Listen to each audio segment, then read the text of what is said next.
कबीलों का विस्तार स्वरूप जन, जन का विस्तार स्वरूप जनपद, जनपद का विस्तार स्वरूप महाजनपद।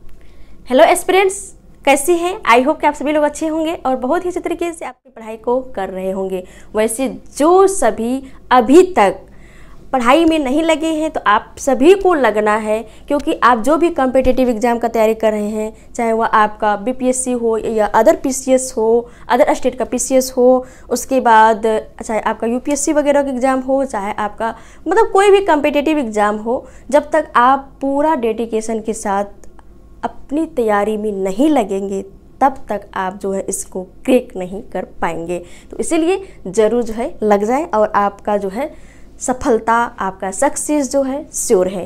तो चलिए हम लोग आज के क्लास में जो पढ़ेंगे, तो आज के क्लास में हम लोग क्या सीखेंगे, क्या कुछ नया जानेंगे।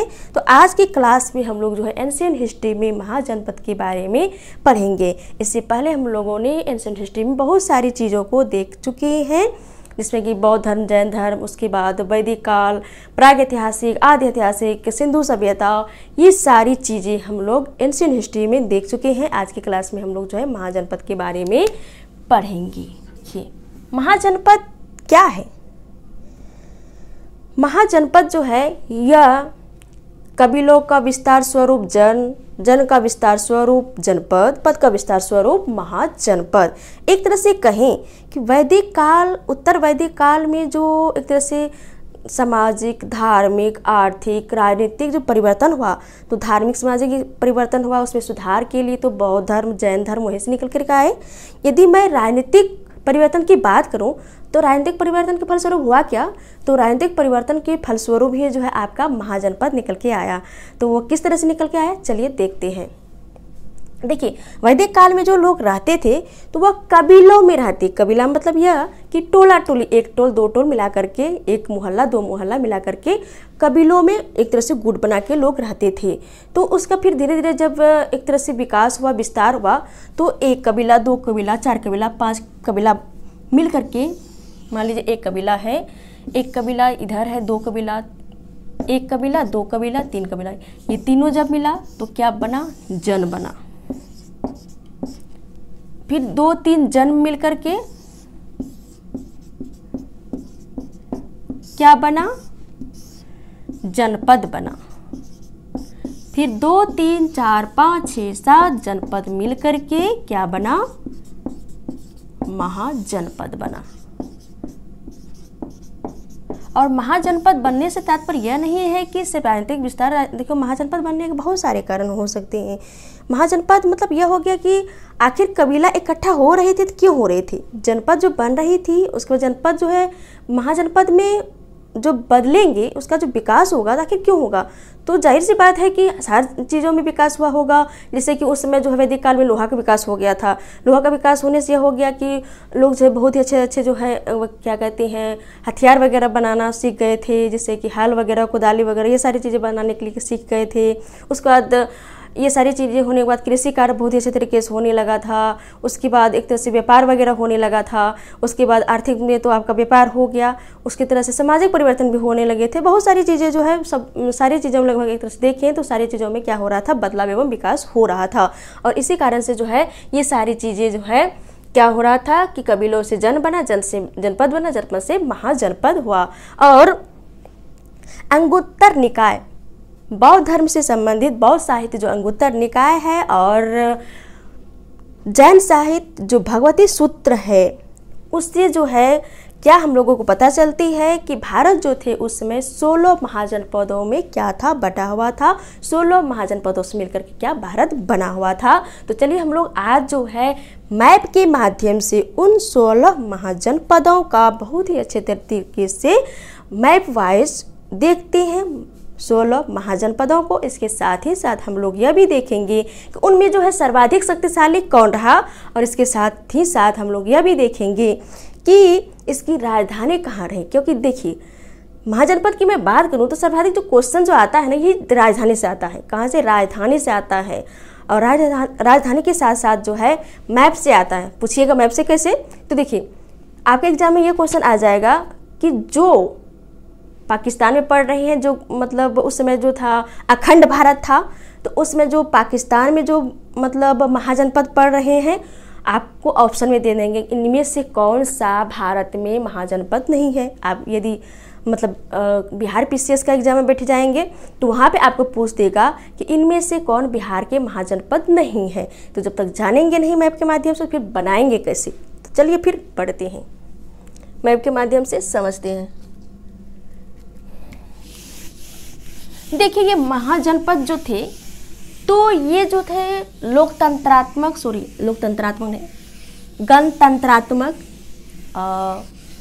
राजतंत्रात्मक ये दोनों थे।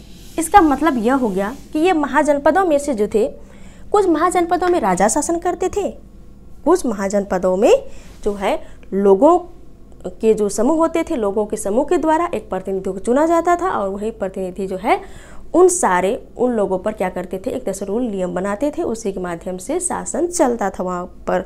तो इसका मतलब ये हो गया कि मतलब 16 महाजनपदों में जो थे कुछ में मतलब गणतंत्रात्मक व्यवस्था थी, कुछ में क्या थी मतलब राजतंत्रात्मक व्यवस्था थी।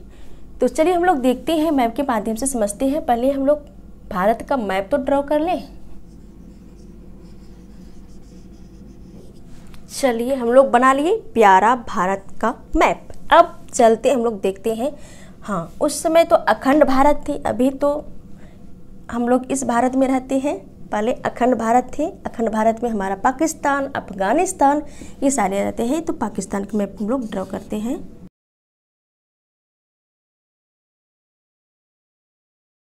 इधर आपका आ जाता है अफगानिस्तान।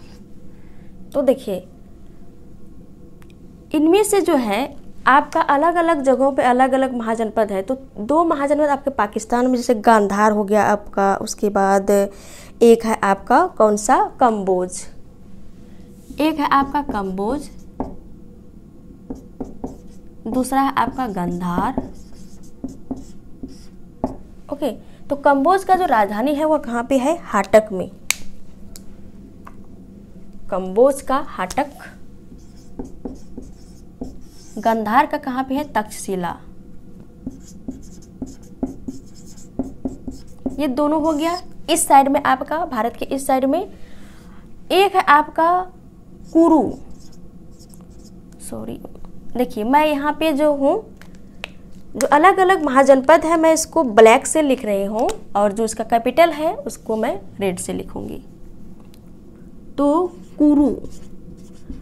कुरु जो कौन सा एरिया में पड़ता था, तो देखिए हरियाणा वाला जो एरिया है, हरियाणा यूपी, उसके बाद इधर से आपका हिमाचल प्रदेश, तो हरियाणा एवं यूपी वाला जो एरिया है इसी के बीच में जो है कुरु पड़ता था। तो कुरु का जो राजधानी है वह इंद्रप्रस्थ है, जिसको प्रेजेंट टाइम लोग दिल्ली में के नाम से जानते हैं, इंद्रप्रस्थ। एक आपका राजस्थान वाला एरिया में आ जाता था, वह कौन सा था, मत्स्य महाजनपद। इसका जो कैपिटल है वह कहाँ पे है, आपका है विराटनगर। आप इस बात को ध्यान में रखिए कि नेपाल वाला विराटनगर नहीं, राजस्थान वाला विराटनगर, उस समय की बातें मैं कर रही हूँ। तो 2 इधर हो गया आपका, एक कुरु हो गया, एक मत्स्य हो गया। आगे बढ़ते हैं हम लोग। आगे की मैं बात करूँ तो बिहार में 3 महाजनपद थे। कितना, बिहार में, मैं इसको बिहार मानती हूँ, एक रफ मैप ले रही हूँ। बिहार में 3 में कौन कौन सा, एक था आपका अंग, दूसरा था आपका मगध जो कि दक्षिण बिहार में पड़ता है, गया जहानाबाद अरवल, इस वाले अरवल वाले एरिया में अंग, मगध। उसके बाद तीसरा था वज्जी। तो वज्जी इस साइड में आपका पड़ता था, मगध इस साइड में, उसके बाद अंग इस साइड में। अंग जो अभी प्रेजेंट टाइम भागलपुर मुंगेर वाला एरिया है यह हो गया। मगध आपका नीचे वाला एरिया गया, उसके बाद आपका जो है नालंदा, उसके बाद आपका जहानाबाद, इस वाले एरिया में जो मगध पड़ता था। वज्जी में आपका जो वैशाली, मुजफ्फरपुर, उसके बाद तिरहुत वाला एरिया में इधर वज्जी पड़ता था। तो इधर आपका वज्जी, ये 3 हो गए। और इसका जो राजधानी है, मैं यहाँ पे राजधानी भी लिखती हूँ, तो यहाँ पे जगह नहीं है इस कारण से मैं यहाँ पे लिख रही हूँ। तो देखिए मगध का जो कैपिटल है वो है पाटलिपुत्रा। आप लोग कमेंट करके बताएं कि पाटलिपुत्र को किसने बसाया था। अंग का कैपिटल है आपका चंपा। वज्जी का वैशाली। यह 3 हो गया कहाँ पे, बिहार में। चलिए हम लोग यूपी में थोड़ा देख लेते हैं। मैं इसको थोड़ा रफ मैप लेती हूँ, मानती हूँ मैं इसको कि यूपी है ये। तो यूपी में जो थे 7 थे, कितने, 7 में आपका वो कौन कौन था। तो यहाँ पे देखिए मैं कुछ लेती हूँ। देखिए एक था आपका सूर्यसेन। देखिए जितना आएगा यहाँ पे मैं लिख रही हूँ, उसके बाद साइड में इधर लिख दूंगी और आप लोगों को मैं समझा दूंगी। तो देखिए एक था आपका सूर्यसेन। सूर्यसेन का जो कैपिटल था वह कहाँ पे था, वह था मथुरा।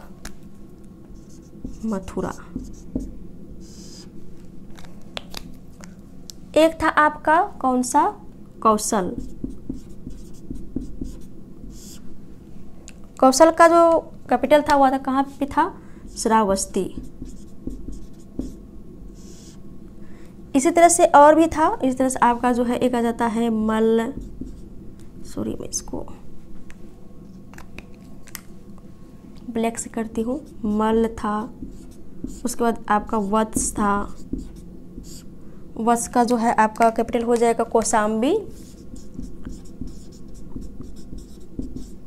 मल का हो जाएगा देवरिया।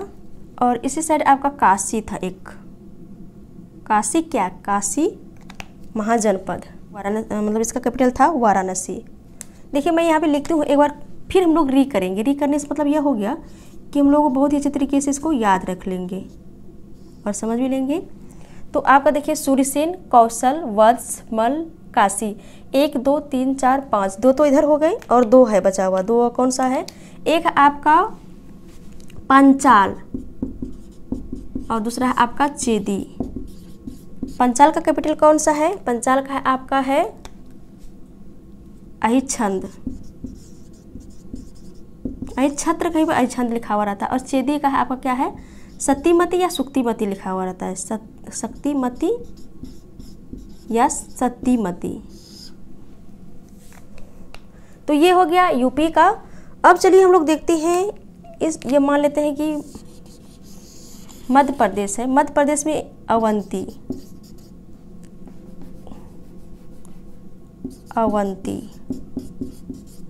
इसका कैपिटल कहाँ पे था, देखिए इसका 2 कैपिटल था। उत्तर मध्य प्रदेश में इसका कैपिटल था कौन सा, अवंती का उज्जैन। और दूसरा जो दक्षिण मध्य प्रदेश का था, दक्षिण अवंती का, वह था आपका माहिष्मती। आप बाहुबली फिल्म में देखे होंगे माहिष्मती सम्राट। चलिए आगे बढ़ते हैं। दक्षिण भारत में एक महाराष्ट्र जो साइड, महाराष्ट्र आंध्र प्रदेश वाला बीच वाला जो एरिया में था वह था अस्मक। यह महाराष्ट्र और आंध्र प्रदेश वाला एरिया में था। इस एरिया में अस्मक, इसका जो कैपिटल था वह 2 जगह था। एक आप इसको प्रतिष्ठान में बोल सकते हैं, उसमें पोटली के नाम से जाना जाता था, पोटली। और इसको दूसरे मतलब नाम से, इस नाम से भी रख सकते हैं, प्रतिष्ठान। कभी हो सकता है आपके एग्जाम में पोटली न दे करके प्रतिष्ठान दे दे। इस तरह से यहाँ पे हाटक न दे करके राजपुर दे सकता है। दोनों बात एक ही हुआ। तो इस तरह देखिए हम लोग, देखिए मैप के माध्यम से यहाँ पे तो ये सारे जो अलग अलग महाजनपद है यहाँ पे मैं ड्रॉ कर दी। अब चलिए हम लोग थोड़ा सा री कर लेते, क्योंकि मैं यहाँ पे थोड़ा हो सकता है कुछ आप लोगों को मतलब इस तरह से फ्रेश में मतलब यहाँ पे नहीं दिखाई दे। चलिए मैं मतलब रिवीजन करवाती हूँ। इधर आपका 2 हो गया। एक कंबोज का जो राजधानी है, कैपिटल हो वो हाटक या राजपुर, दोनों एक ही बात हुई। आप इसको थोड़ा ध्यान में रखेंगे, हो सकता है आपके एग्जाम में हाटक न दे करके राजपुर दे दे। दूसरा है गांधार का राजधानी तक्षशिला। कुरु का राजधानी हो गया आपका इंद्रप्रस्थ। मत्स्य का राजधानी हो गया विराटनगर। और 2 इधर 2 इधर 4 हो गया। 7 इधर, 7 कहाँ पे, यूपी में 7 होता, 7 मतलब महाजनपद है। वो कौन कौन सा था उस समय, वह है आपका सूर्यसेन का जो राजधानी है वो मथुरा है। पंचाल का राजधानी हरिश्चंद्र है। कौशल का राजधानी श्रावस्ती है। वत्स का राजधानी कौशाम्बी है। मल का राजधानी देवरिया है। काशी का राजधानी वाराणसी है। और चेदी का राजधानी शक्तिमती है। ध्यान में रखिए इस बात को कि यहाँ पे देखिए थोड़ा सा मतलब एक तरह से मतलब बहुत ही लग रहा होगा आप लोगों की एक जगह लिखने के दरमियान जो आप लोगों को थोड़ा समझने में मतलब एक तरह से प्रॉब्लम हो सकती है। तो मैं थोड़ा दोबारा इसको री करवा रही हूँ। देखिए सूर्यसेन का कैपिटल है मथुरा। पंचाल का कैपिटल है अहिच्छंद्र, कौशल का कैपिटल है श्रावस्ती, वत्स का कैपिटल है कौशाम्बी, मल का कैपिटल है देवरिया, काशी का कैपिटल है वाराणसी, चेदी का कैपिटल है शक्तिमती या कहीं पर सतीमती भी दिया हुआ रहता है, तो इसको आप लोग ध्यान में रखेंगे। और बिहार में वो तीन कौन कौन सा, तो एक देखिए वज्जी, अंग, मगध। मगध जो है दक्षिण बिहार में पड़ता है तो वह पाटलिपुत्र हो गया इसका कैपिटल। अंग जो है इस वाले बिहार में पड़ता है तो उसका कैपिटल चंपा हो गया। वज्जी इस साइड वाला एरिया तिरहुत वाला एरिया में पड़ता है, उसका कैपिटल वैशाली हो गया।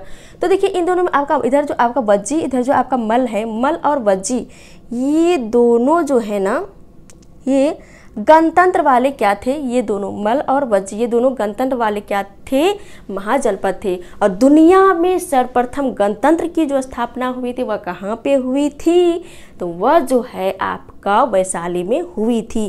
तो इसको भी आप लोग ध्यान में रखेंगे। और आगे बढ़ते हैं तो इधर देखिए 3 हो गया, इधर 7 हो गया, इधर 7 3 10 हो गया, 10 2 12 हो गया, 12 2 14 हो गया, इधर 2।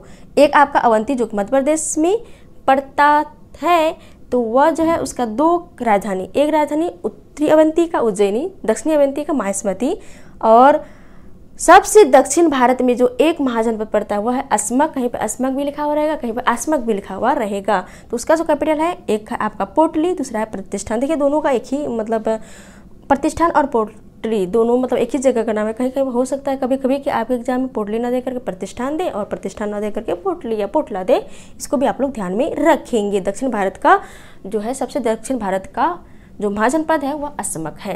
तो इस तरह से जो है हम लोग 16 महाजनपद जो थे मैप के माध्यम से बहुत ही अच्छे तरीके से हम लोग यहाँ पे समझे कि 16 महाजनपद जो है भारत के कौन कौन से एरिया में, अखंड भारत के कौन कौन से एरिया में थे, उसका जो क्या क्या राजधानी है उसके बारे में समझे। तो आई होप कि वीडियो आप लोगों को पसंद आए होंगे।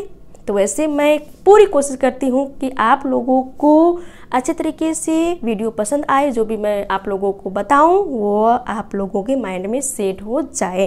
तो आई होप कि वीडियो आप लोगों को पसंद आए होंगे। यदि पसंद आए हैं तो इस वीडियो को लाइक करें और ज़्यादा से ज़्यादा फ्रेंड्स के पास इसको शेयर करें। तो चलिए फिर मिलते हैं आपके नेक्स्ट वीडियो में, तब तक के लिए जय हिंद, जय भारत।